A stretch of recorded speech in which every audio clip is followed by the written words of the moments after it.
When you do the CTKS method timing cheat sheet, you get an incredible insight into the markets.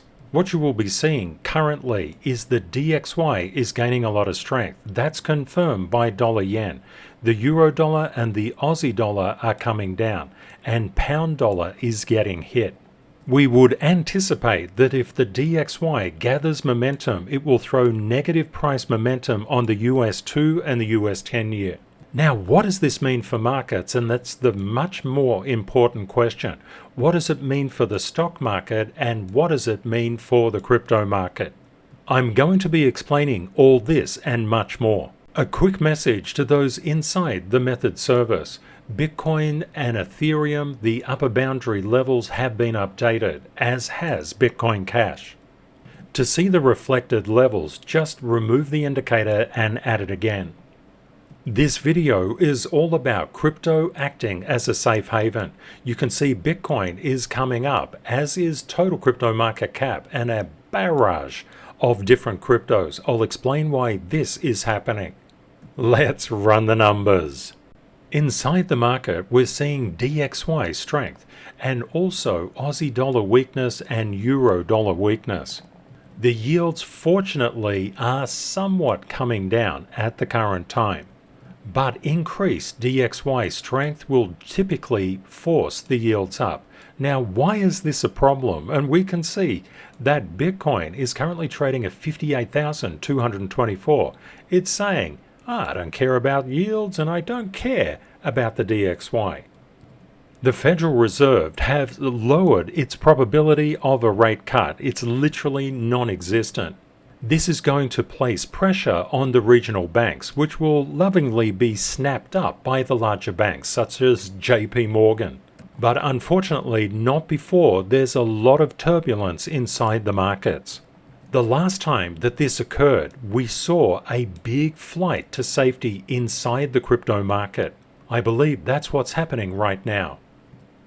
When the DXY and yields come up, it places negative price momentum on the S&P 500 futures, the Nasdaq futures, the Russell futures, and the Dow futures.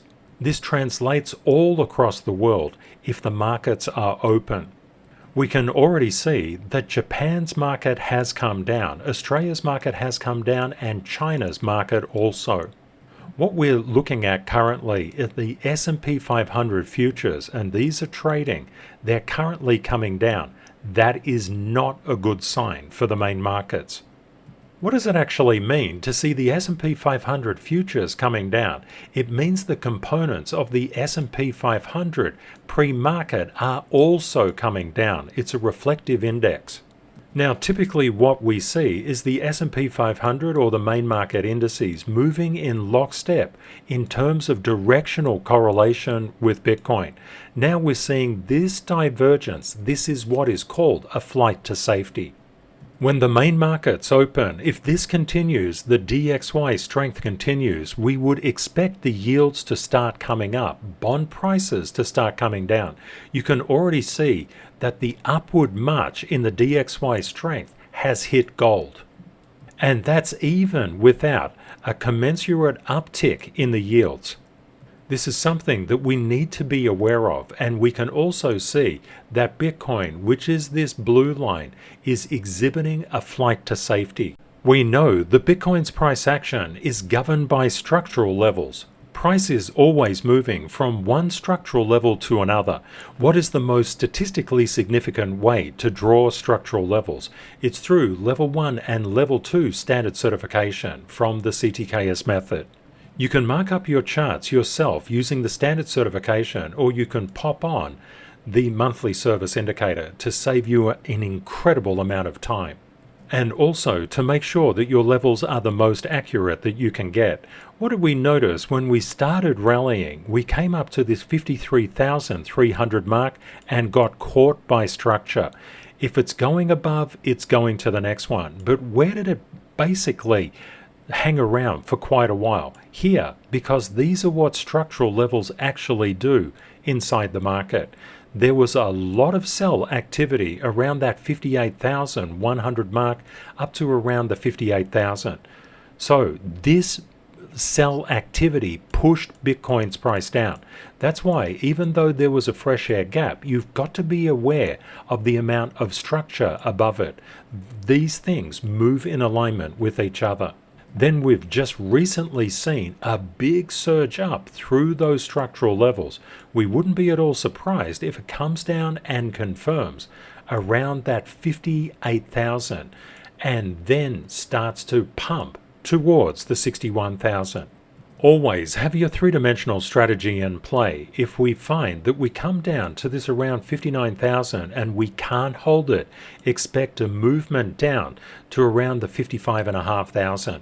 If we hold this level, expect a move up, potential reconsolidation, and coming up to the 61,000. Also, members of the monthly service, there are higher levels up here for you. Ethereum, since the start of the year, has come up over 44%. It's a pretty good effort. And in literally the Wall Street Journal today, hot new Bitcoin funds could soon have rivals. What are they talking about? You got it. They're talking about Ether or Ethereum. At least 10 firms, including BlackRock and Fidelity Investments, are pushing for an ETH ETF. There's something to understand here. Gary Gensler, the chairman of the SEC, the Securities Exchange Commission, is a long-time proponent of just taking crypto off the map because he stands in for the banking system. Banks literally print their own money through what is called the credit creation process. They put money, depositors put money in the bank, and they have a specific statutory requirement, and it's not 20%. It's always getting decreased. They then loan out the reserves to other banks. That enters the money capital stream, and the same thing happens. A certain percentage is kept, but it's not 20, it's far less, and then it's loaned out again. This is the same $1,000. It's just turned into $1,800, and then it keeps on getting loaned out and loaned out. What do you see? The initial deposit of $1,000 has grown to $5,000. Ouch. And what's happened here? Money has just been created. Don't forget that the initial deposit was $1,000. What if it was $100 million or $1 billion? You got the idea. Why is Gary Gensler, aka Mr. Burns, against the crypto industry? He simply knows because he has a blockchain background. He knows what he's talking about. He knows that what happens when crypto goes up, it means funds are flowing away from the banking system. Oh, Mr. Burns is not happy. Mr. Burns wants money to flow into the financial system, not leak out of the financial system. What happens then? Well, the banks can't create money out of thin air. When the banks get leakages from the financial system, it means that they have less liquidity to loan out, aka to print money out of thin air. And you just thought the Fed did that. The whole entire banking system does that. The other thing to note about VanEck's Ethereum application, it's with the SEC and the decision is to be made on May the 23rd, not tomorrow. Also, the deadline for Grayscale's Ethereum application is June the 18th. Expect Chairman Gensler to argue that Ethereum and Bitcoin are in no way comparable. After all, Ethereum has proof of stake, whereby validators can earn yields. Also, when looking at Ethereum, it's very important to understand that there is no maximum supply. Bitcoin has 21 million. Ethereum has unlimited.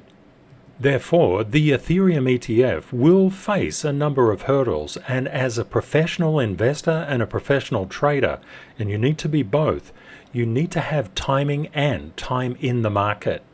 And above all things, you need to understand how the actual system works. When looking at the pre-market in the S&P 500, we can see that there's quite a few companies that are going negative at the current time. Nvidia is one of them. Apple also. If the DXY continues to gain strength, it's going to push the futures down. And we can see China and Australia, they're still moving at the current time. and they're coming down. So just be aware that what the DXY does, it affects all the markets globally. If you're not looking at Forex, you're making a huge mistake. Please make sure you do the cheat sheet. It's an absolute game changer. I'd also like to reach out and thank Josh for his very kind comment on buymeacoffee.com/cryptotradingks. Josh says that if he can keep his current focus going, he can quit his day job and just trade full time. Congratulations, my friend. That's awesome. When it comes to this market action, please keep your eyes on what the stock market does in reaction to the DXY strength. Also, keeping your eyes on Forex currencies is a really, really good idea. The biggest thing to note right now is the probability of a rate cut is currently 0.5%. It's basically non-existent. And it's been coming down for a while. Let's have a quick look at the Ethereum structural levels.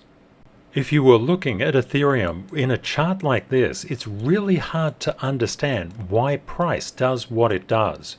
Price is incredibly volatile inside the crypto market, but it does obey rules. How do we know what those rules are? Price is always moving SL to SL, or Stanfield level to Stanfield level. An SL is the most statistically significant support or resistance line, and that depends on where price is. For example, this is a support line and this is a resistance line if we're looking at price along this level. If we were looking at price here, or just back a little bit here, these are resistance levels and these are support levels. One thing that you will notice, there is a geological structure inside every single price chart. There is not one level of support and not one level of resistance. There are always multiple, but they have different strengths. What did we see here?